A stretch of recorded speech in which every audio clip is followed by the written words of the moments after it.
तो पहले अपना नाम बता दूं तुमको, फिर चुपके चुपके धाम बता दूं तुमको।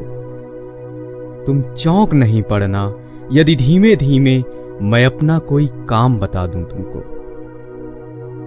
कुछ लोग भ्रांतिवश मुझे शांत कहते हैं, निस्तब्ध बताते हैं, कुछ चुप रहते हैं। मैं शांत नहीं, निस्तब्ध नहीं, फिर क्या हूं? मैं मौन नहीं हूं, मुझ में स्वर बहते हैं।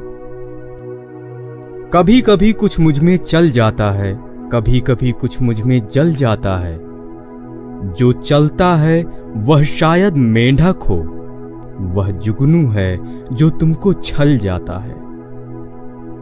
मैं सन्नाटा हूं फिर भी बोल रहा हूं, मैं शांत बहुत हूं फिर भी डोल रहा हूं। यह सरसर, यह खड़खड़ सब मेरी है ये रहस्य, मैं इसको खोल रहा हूं। मैं सूने में रहता हूं, ऐसा सूना जहां घास उगा रहता है ऊना ऊना, और झाड़ कुछ इमली के पीपल के अंधकार जिनसे होता है दूना। तुम देख रहे हो मुझको जहां खड़ा हूं, तुम देख रहे हो मुझको जहां पड़ा हूं। मैं ऐसी ही खंडहर चुनता फिरता हूं, मैं ऐसी ही जगहों में पला बढ़ा हूं। हाँ, यहां किले की दीवारों के ऊपर, नीचे तलघर में या समतल पर भू पर, कुछ जनश्रुतियों का पहरा यहां लगा है जो मुझे भयानक कर देती है छूकर। तुम डरो नहीं, डर वैसे कहां नहीं है, पर खास बात डर की कुछ यहां नहीं है। बस एक बात है, वह केवल ऐसी है, कुछ लोग यहां थे अब वे यहां नहीं हैं।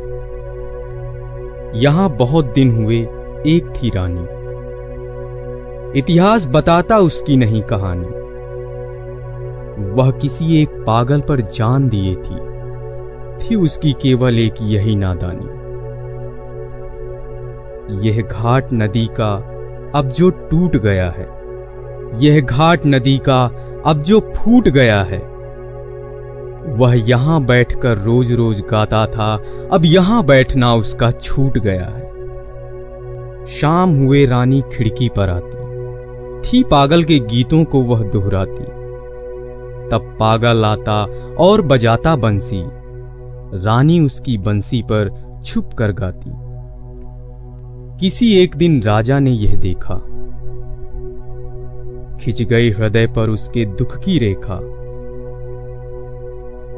यह भरा क्रोध में आया और रानी से उसने मांगा इन सब सांझों का लेखा जोखा। रानी बोली, पागल को जरा बुला दो। मैं पागल हूं राजा, तुम मुझे बुला दो। मैं बहुत दिनों से जाग रही हूं राजा, बंसी बजवाकर मुझको जरा सुला दो। वह राजा था, हां कोई खेल नहीं था, ऐसे जवाब से उसका कोई मेल नहीं था। रानी ऐसे बोली थी जैसे उसके इस बड़े किले में कोई जेल नहीं था। तुम जहां खड़े हो यहीं कभी सूली थी, रानी की कोमल देह यहीं झूली थी। हां, पागल की भी यहीं, रानी की भी यहीं,